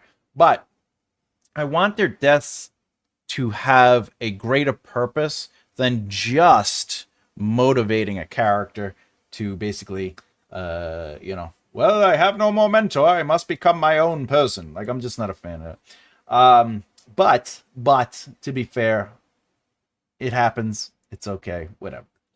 In 3rd place, the chosen one. I think a chosen one could work if we play with it. The idea of a chosen one has sort of kind of like been overdone to the point where, like, what are the top 10 chosen one books of all time, right? So we have, well, Dune. I don't even have to look that one. Dune is the chosen one, but it's actually a subversion of the chosen one. If you like Harry Potter, that's a chosen one. I don't agree with Paul Atreides being the chosen one. Paul Atreides is not the chosen one. That's why he had to write a second book. And he's like, look, this guy is bad. He is not the chosen one. The Wheel of Time, yeah, there is a chosen one. The Eye of the World. Well, that's the same thing. The Lightning Thief. Oh, yeah, Rick. Yeah. The Hunger Games. I don't think Susan Collins wrote a chosen one. Oh, it's a subversion take on the trope where Katniss Everdeen isn't born into prophecy, but instead chooses herself. Stop it. Ender's Game. That is a chosen one. The Once Future King. Mistborn. Is Mistborn a chosen one? The Lion, the Witch. Yeah, you know, sometimes they're good, sometimes they just fall flat, honestly. And I don't really like the word flat. Bloop that like. Oh yeah, if you didn't know, you gotta bloop that like button. Gotta bloop that like. That's how I started the video. Bloop that like button. All right. Not all creepy when you said death needs a deeper meaning. Not at all. I am the villain, and it feels so good. I did not like the He-Man movie, but every single scene with Skeletor, 10 out of 10. All right, let's see. Oh yeah, so the chosen one, I wouldn't pick this one either. This wouldn't be the one that which trope are you tired of seeing? I think the chosen one still has a place and can do something really good if you definitely play with it. Second place is Enemies to Lovers. I'm a fan of Enemies to Lovers. I'm not a fan of beat the hell out of you. I killed everybody in your family and I tortured you and you've been my prisoner and you have Stockholm syndromes to lovers. I'm not a fan of that. But that is not what that is asking. That is Enemies to Lovers. They're just two opposing sides, antagonist versus protagonist kind of mentality. I love it. And I think Rose said this earlier too. I think Rose said it. Maybe Afghani said it. Where like basically like the bad guy and the good guy become friends. So enemies to friends, frenemies. I do like that. I like when they're put into situations where they sort of have to work together. They might not necessarily be friends, but I'm a super fan of Magneto and Professor X relationship. Like I like that kind of dynamic where they both have their ideals. They both are very much set in their ways, but there's something stronger than their motivations, and that's the friendship. That's the love and the family element. I do like that. Oh, Flowers. I actually heard Gary Newman on in-store intercom speakers. The music. Well, grocery shopping the other day, and it wasn't cars. Here in my car, I feel safe as a bone. In my car. Okay. I was shocked they actually put a different song on. That is interesting. I chose The Chosen One because it's overdone, but some of my favorite books is The Chosen One. It's a conundrum. I agree with you, Diana. Yeah, no, for sure. Chosen One definitely is overdone. And some of our favorite stories, I mean, that's why they were our favorite stories, because of the Chosen One elements and what was being done around that. I mean, like Willow is a Chosen One. Willow's a 10 out of 10 movie, right? However, I think nowadays I feel it would be stronger if they did different things. But that leads us to the number one answer. Here in my car. The Misunderstanding. That's right. The Misunderstanding. This is the one I would pick. It's 50% for a reason. I have no issue with if two characters aren't talking, never talked, and the debate would last a book itself. That's not a misunderstanding to me. Like if they're like, let's talk this out, we got to find a equal ground. That's not a misunderstanding. Misunderstanding to me is when somebody's like, they go, look, whatever you do, don't let the cat out. And then what happens is they let the cat out by accident. And instead of running to the person right away going, I opened the door by accident, I tried to stop it, it ran. I didn't let the cat out. It's just I opened the door to leave because I had to go to the car, and the thing ran through my legs and out the door. So I did not let the cat out. The cat got out because of me, and I take full responsibility, and someone goes, all right, let's get the cat. But this is the part I can't stand, and this is from Meet the Faulkners. Is it? Oh, Meet the Parents. Meet the Parents. Basically, something happens with the cat, so he goes out of his way to go get another cat, and then he kind of dresses the cat up or paints the cat up to be like the family cat. I think does he kill the cat? What is it? In Meet the Parents, what happens to the cat? I have nipples. Can you milk me? Can you milk me, Greg?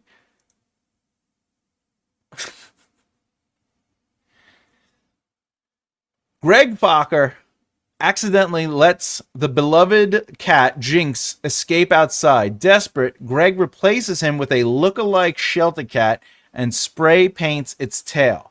The fake cat trashes the house and ruins a wedding dress, while the real Jinx is eventually found at a neighbor's house unharmed. To me, that, I don't need that. That is garbage. So there we go, the misunderstanding. That is so stupid. All he has to do is like, the cat got out. That's it. I had what hopefully was my last MRI. Woo! I asked for heavy metal. I was listening and thought I heard the strumming of Placebo. That's awesome. I'm glad that you had your, hopefully your last. Let's give an applause for that. I hope everything's all right, my friend. You know, I'm sending you love and light. Sending you love and light. I love when the villain becomes a hero ally. So long, yeah, that's right. I thought you were saying that. As long as they don't immediately kill each other, which is what they, like when they have the moment, they're like, oh, I have an opportunity because I am the villain. No, I agree. If they ally up, I don't like the killing. I do. If you read my stuff, you know that I'm okay with the villains being friends with the heroes. Not that Placebo is heavy metal, but that obviously thought Linkin Park was. Is Linkin Park? I got so high, that thing. In the end, it doesn't even matter. I got so starts with one thing I don't want. It doesn't even matter how hard you try. Keep that in mind. I designed this rhythm to. Yeah, that's not metal. It's so unreal. Because isn't he rapping it? It's so unreal. Didn't look out below. Watch the time go right out the window. Try to hold on. Didn't even know I was right. And then it's I tried so hard and got so far. But in the end, it doesn't even matter. Yeah, no, that's not heavy metal. There's no way that's heavy. Is that heavy metal? It's rock. It's probably rock. It's considered rap rock, or new metal. Yeah. All right, that scene was wrong on spray painting the tail or ripping up all the clothes. I get the joy of going to my surgery consult on the 9th. Gonna be fun. Gonna be fun. It's just a consult, but please, Diana, know that we're gonna be having you in our hearts and thoughts, and I just want you to know you're gonna kick butt. It's gonna be easy. All right? And remember, you need this. It's important to go to the doctors. I'm fine. It's just follow up from the 2016. It was 10 years ago, my friend. 10 years. Well, I'm glad.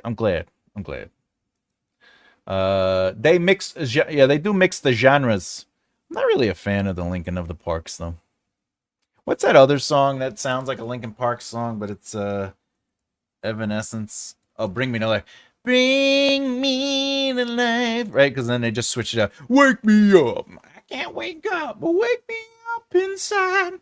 Call my name and save me from the dark. Bid my blood to run before I come undone. Save me from the nothing I've become. Now that I know what I'm without, You can't just leave me. Breathe into me and make me read. Work me up. My friend and my other friend, a male and a female, they used to always do that song at karaoke. It was the only song. And then I got so bored of like every time we go, they would just everybody just played the same songs. So I went up and I was like, could I do Into the Dark? Could I do Confrontation by Jekyll and Hyde?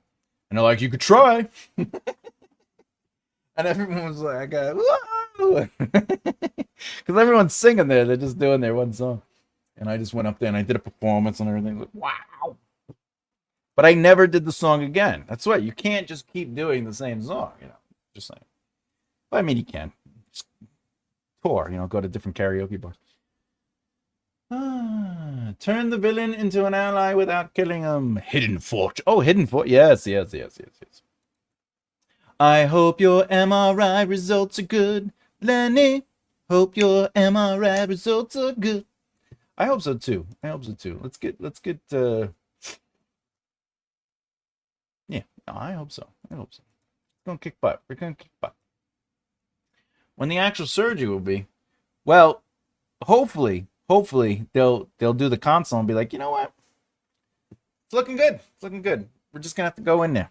I think surgeries nowadays, though, not as bad as they were back in the Middle Ages. You know what I'm saying? Remember when they were just like, oh, what, you got a cold? We're gonna have to amputate the leg, and you're like, I just have a sneeze. I just got sniffles. All right, we're gonna have to put leeches. Yeah, but I got a headache. Oh yeah, we're just gonna drill a hole into your skull to release the demons.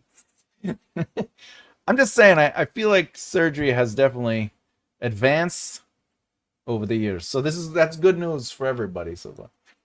Sending light and love to you, Diana. All right, everybody. Let's do it. We got some questions. If anyone has any questions, I'm going to be answering audience questions, because why not? Why not?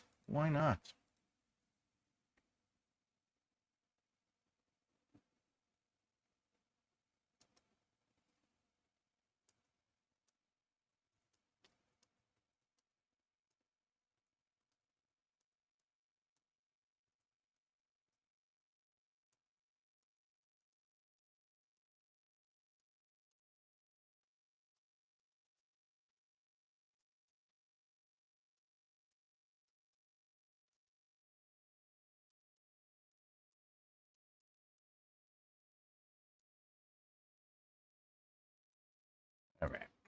What we got? Last year, my surgery gave me a 10-inch scar on my app. First of all, scars are just warrior marks, okay? I will say this, though. I have empathy for you, because when I had the cancer surgery, my stomach scars were worse than they are today. They got smaller over the years. But I was doing SNL, and there was this, we were playing, like, you remember the people who, like, drank the Kool-Aid and died? Like, it was like a, a cult, whatever. They did, like, a skit on a cult. And but it was like a quote unquote sex cult too. So they did a scene where they asked all the guys to basically take their shirts off, and we were gonna, like, you know, dance around, and you know, it was supposed to be fun. And I couldn't do it. I was like, I can't do it. And the reason is because in my head, my scars were like the size of like a house, and I felt like very vulnerable and weak. So I was like, eh. So I get it. But over the years, I've learned to accept the fact that. This means we survived. This time they're going to exercise a nipple and reconstruct. Oh, interesting. To exercise a nipple, adenoma.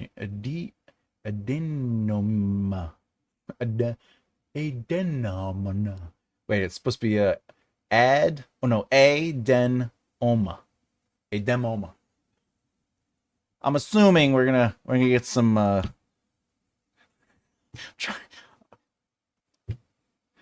nipple. Okay.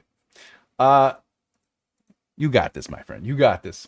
I've got a question. Well, please ask the questions. You know I love questions. Get me the question.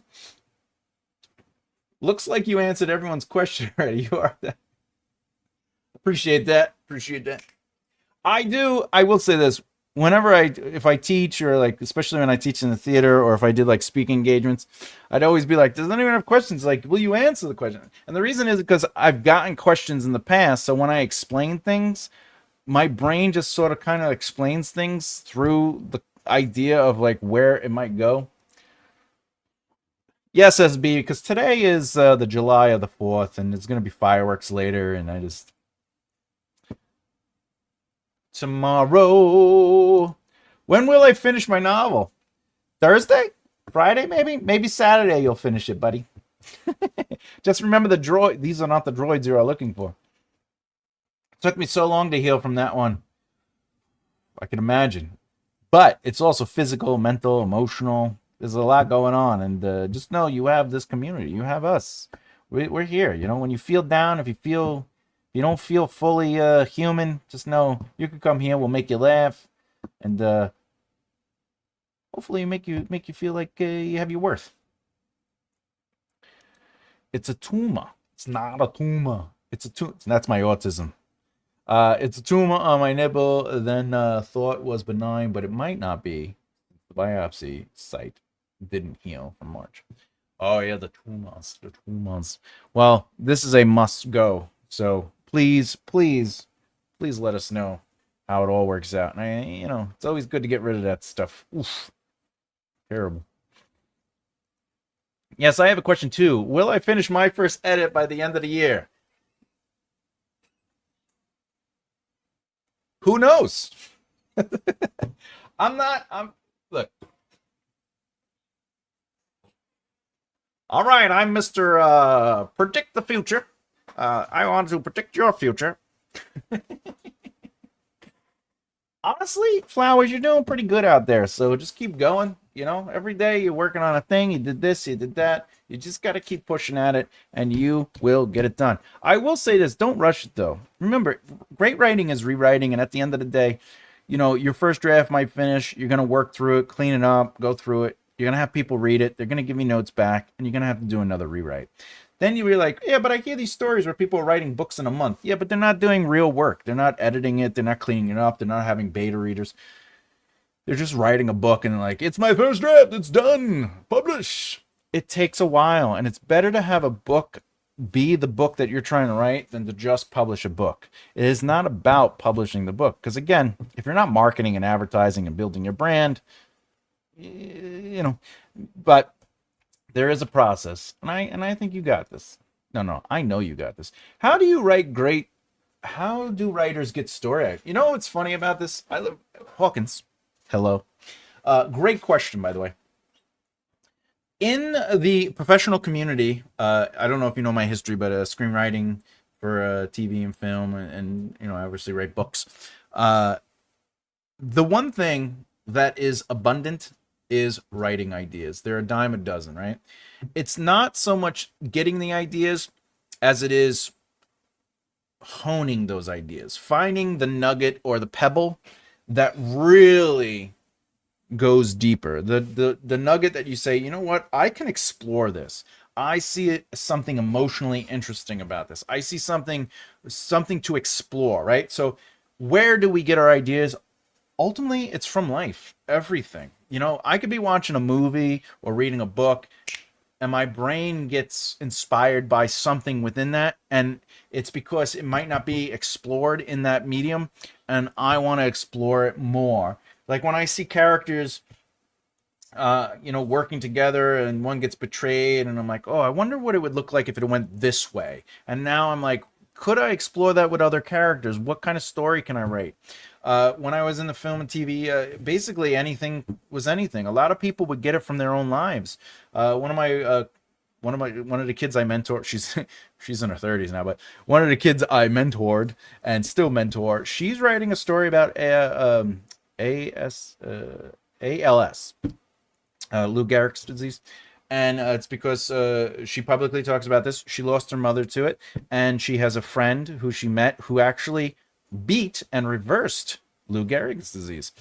She works with the community. She's making a film and a story that's based on this guy's life that reversed his ALS. Yeah, ALS. And that's how the story came. So look for things around you, look at your own life, look at ideas, and say to yourself, what's interesting about that? What can I explore internally, emotionally, maybe physically? How can I play with this? How can I subvert it? What is different? What is a twist I could put on it? That's really how we find our ideas. Is we absorb the world, we absorb what we're experiencing in others, and we just sit there. And sometimes it's a matter of thinking about it, and other times it just flows out and we can't stop the faucet. So I hope that helps. Woo! You gotta get those. The mammograms are a much needed thing. So just know, SB. Thanks for letting us know. You know you're gonna be in our hearts, and obviously, it's gonna be fine. It's gonna be fine. It's gonna be fine. Hawkins agreed. Everywhere. It's the world around us. Early detection is very important. When I got the cancer, I got involved with the nonprofit called preventcancer.com, .net, I mean, and or .org. Prevent Cancer. Excellent organization, and it's true. You know, you got to get tested. You got to make sure everything's working right. If you don't feel well, go to the doctor. Don't sit it out. I'm at that age where if I fart wrong, I'm like, I got to go to the doctor. My cats being lazy like freeloaders have quite...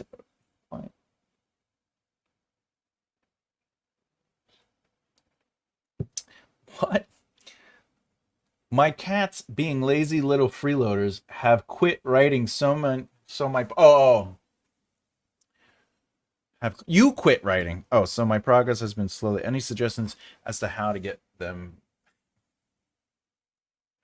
Are you asking me how to get your cats to write? Or are you saying you, because your cats are crazy little freeloaders, you can't write?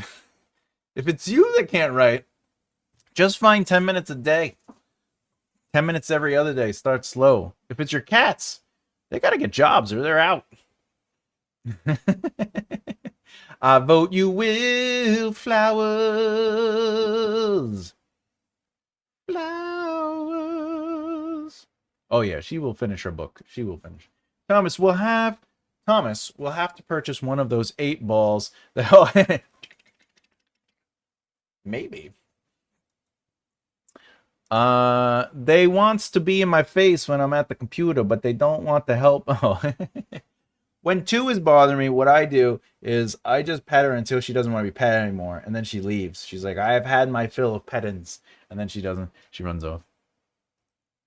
I had a road rage incident the other day that made me think of a storyline. The other driver was a bit unhinged. Unhinged. I think there's a movie called Unhinged. Yeah, see, that's a great example of like life and emotions can really hit us and make us see and find different stories everywhere and everywhere. So that's good. Also, I'm glad you're all right. Good luck with your medical endeavors, everyone.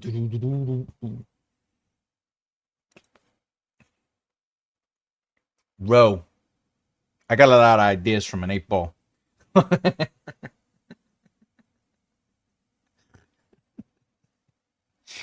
Where did you find 8 balls that weren't laced? That's what I want to know. I think I'm talking about a different type of 8 ball. You talking about a speed ball or an 8 ball? I had a friend wait too long, and she she was scared to go, and when she finally did, it was too late. Yeah. One of my very close friends, also named Tom, in the theater industry, he comes in and he tells me that something happened when he was like using the bathroom, and I was like, bro, you gotta go to the doctor. That's everything in my body is telling me that's stomach cancer. And he's like, no, it's just I've been eating bad. He died 2 years later. You gotta pay attention. Absolutely, Diana. You gotta pay attention to the world. You gotta pay attention to your body. You gotta pay attention to everything. It's just the thing. I'm laughing so much. Listen, if you fought wrong, you know, you gotta. I got my story idea from watching a true crime episode on YouTube. I took it and made it worse. I love it. I love it. I love it. I love it.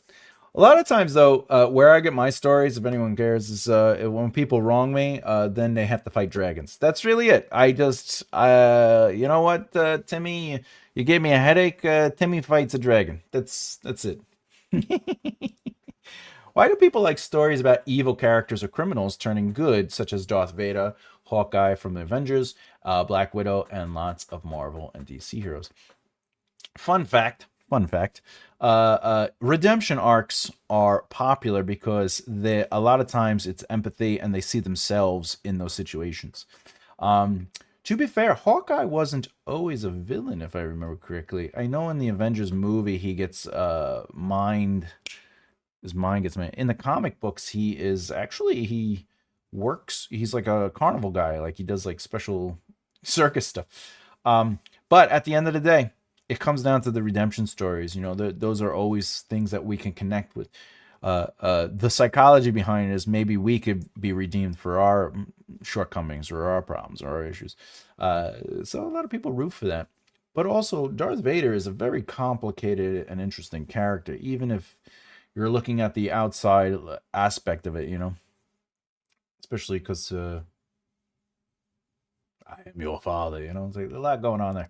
But also, I don't know about you, but I like watching the hero fall. I like watching the hero go bad. But Magneto's a massive has a massive fan base because they aren't completely evil and they have those moments of good and they have those moments of empathy and but we could also relate to Magneto. I mean, his real story is pretty interesting. This chat has gone deep. Best wishes and good vibes to you all. Hey, to you too. Speaking of, oh, seriously, anyone, I have a little notebook. I keep all of my story ideas concept in as I come up with them. I have way more ideas than time to work on them. That's true. That's true. Most writers do, Ro, because you got to find the one that has the nugget of interest. You know, what is the thing that has the most playful thing? You know, what can you explore emotionally, physically, mentally, spiritually? What is something interesting about this nugget? But the reason there's in the community of authors, especially in the professional level, it's ideas are a dime a dozen, because an idea could just be like, Santa Claus is actually Batman, you know. Or, you know, it'd be cool if we saw like a robot shooting people and doing this bank robbery thing. And like, that's just an idea. Like, there's nothing there, right? Because real writing isn't about the spectacle or, you know, the concept itself. Real writing is the deeper stuff that is invisible. It's the things that make us really writers. Because writing, I always say it is easy. Writing is Sarah met Chris. But why they meet, how they meet, where they meet, when they meet, you know, how, you know, all the what, when, where, whys, and all that stuff is what makes a writer a writer. My favorite redemption story was Regina from Once Upon a Time. She was the evil queen, but by the end, she had grown to become a good queen. Is that the TV show Once Upon a Time? I actually have never, ever seen an episode of Once Upon a Time. And I think I'm going to try to maintain that record. I heard it was a good show, though. I heard it was good. I don't have ideas until I start writing. That's fair. That's fair. Like I've said in the past, I just outline if I have an idea, I first will brainstorm thing. I always brainstorm. So if I have ideas, like for example, I have folders and folders and folders of stuff. Me and my friend, we sometimes just talk and chat, and then like, you know, things will just come up through jokes, and then we're like, oh, that's a cool idea, and then we'll just write down the idea, and then like sort of like give a little depth to it, and you know, if we ever go back to it and it kind of like manifests into something else, we know it might be something to investigate, you know, something to play with. But at the end of the day, you're a writer, so you know. Joe Abercrombie was interviewed by the Sanderson, and he was talking about how like the first idea that was ever easy for him was ultimately his first series. He's like, I had that series in me. I knew what I wanted to write. It was easy to get it out. And then because it was successful, when it was done, The publisher's like, what else do you got? And that's when it became uh, hard. And it was funny because, like, he's right. You know, it's the things we're passionate about. It's the things that get us into wanting to tell the stories, and we could just jump into them. But then, like, after you're done sort of doing the thing that is most connected to you, how do you create new stories? And I think that's one of the hardest parts about being a writer, is taking an idea and saying, wait, how do I create something out of this? How do I ask questions about this? How do I dissect it? It feels like it's going in this way, which is a trope, but B, also maybe it's overdone. So how do I subvert that? Right, talking about tropes again. It's all a process that needs exercise and work. You have to practice that. That's why I do short form outlines all the time with ideas. I'll break down stories and movies into short form outlines. I'm always practicing that muscle so I can do it, right? And the more you practice your craft, in whatever fashion it is, the more you'll have an advantage to it. More importantly, if you only practice when you write your book, you're not going to improve as a craftsperson, or craft macaroni and cheese craftsperson, but you will get a book done. You know what I'm saying? Those are two different things. It's like when I used to play guitar. There was me writing songs, or there was me practicing the guitar, and then there was me practicing with the band. But there was also me practicing writing songs, right? And that's how I became so good at guitar, is because ultimately you have to dedicate time to different elements. And depending on how old you are, you know, it feels like, well, I don't have as much time, or whatever the case is. But in reality, you need to put time into these things. You need to put time into working those muscles. Spider-Man has become the most popular hero. Do you have any ideas why? Well, Spider-Man, the biggest thing about Spider-Man, and you could actually find interviews on this and commentary. Spider-Man's face is covered. So is his hands, his arms, his skin, everything. So anyone can be Spider-Man. And Spider-Man is usually, if not always, depicted as broke and poor, unless, of course, we're talking about his married days, where he's also, you know, he made money off of his inventions, and you know, blah, blah, blah. There's like all these else stories. But Spider-Man, as a general character, he's the every person. Literally, he's poor. He has troubles. He has this moral obligation to help people. It's his moral center. He has relationship problems. But also, he could be anybody. You could be Spider-Man. This person could be Spider-Man. And that's why I think it's great that the Spider-Verse has Gwen Stacy as a Spider-Man, has Miles Morales, right? It has all these different, because anybody could be Spider-Man. So that's why Spider-Man became such a famous superhero. He is the most popular. Superman is the superhero, but Spider-Man is the most popular. All right. I have a story that has been developing in my head for decades. Aren't you like 20? Come on. Decades. It has evolved a lot over the years. I have a hard time deciding what I should keep and what should change. I have several visions in my head of the story. Sean, the best thing you could do is ultimately play with it. Try to figure it out. What is interesting about the characters, you know? Map it out. I'm always going to be a fan of outlining, short form outlining, not... Short form outlining is different than extended outlining, is different than zero draft outlines. But you got to play with it. It's the only way you're going to explore that story and get it somewhere. I think that is a generational thing. Most popular hero when I was younger was Superman. Well, on paper, Superman is the first superhero, but as far as sales, Spider-Man has made more money through comic sales, merchandise sales, film sales. Everything about Spider-Man has made more money than Superman. But Superman was the first big Superman. Also, fun fact, the original Superman was Lex Luthor. If you look it up, he was a scientist and he was called Superman. The original Superman was bald, right? Yeah. So in 1933, Jerry Siegel and Joe Shuster first introduced Superman in a short sci-fi story titled The Reign of the Superman, with a hyphen. In this initial version, he was bald, telepathic villain who used his mental powers for evil and domination. After this version flopped, Siegel and Schuster completely reimagined the character. They turned him into the benevolent, cape-wearing alien we know today, which is who debuted in Action Comics in 1938, 5 years later.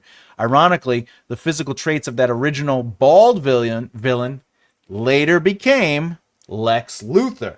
So Lex Luthor was the original Superman. Isn't that interesting? I love that kind of stuff. That's the stuff I really like about I like factoids.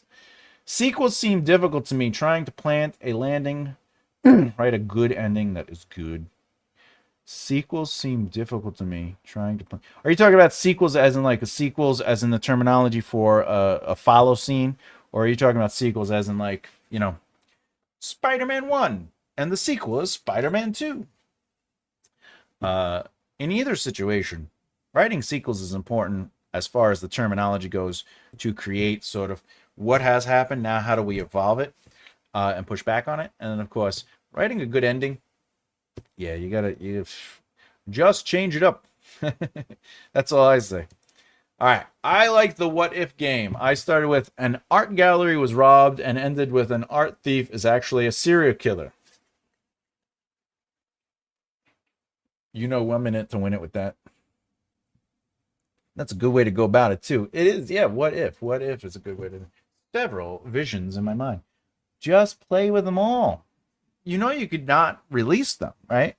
This is what I always say to people. I go, look, you got to try things. So if a character has an opportunity to make a choice, figure out 3 different choices and 3 different results. At the end of the day, you don't have to pick any of them because you're in control.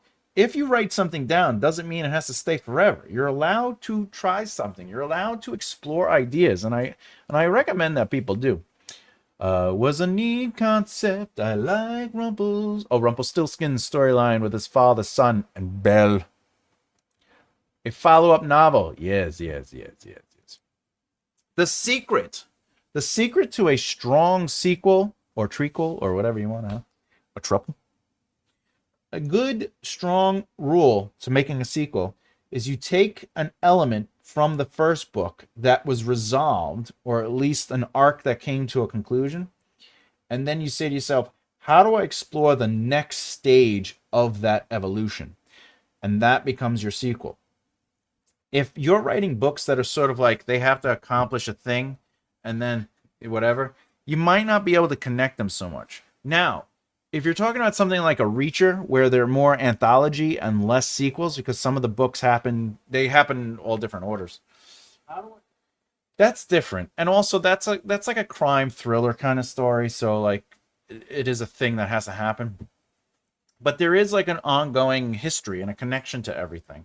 But if you're talking about like a fantasy series or a duology or whatever, if you're talking about a story that always connects to one another and it's linear, your goal is to take where are the characters at the end of the book and how their arcs concluded, and what is the next level of those arcs and how do you explore them, and that will make a good strong sequel, or at least that's my thought. And I could be wrong. Remember.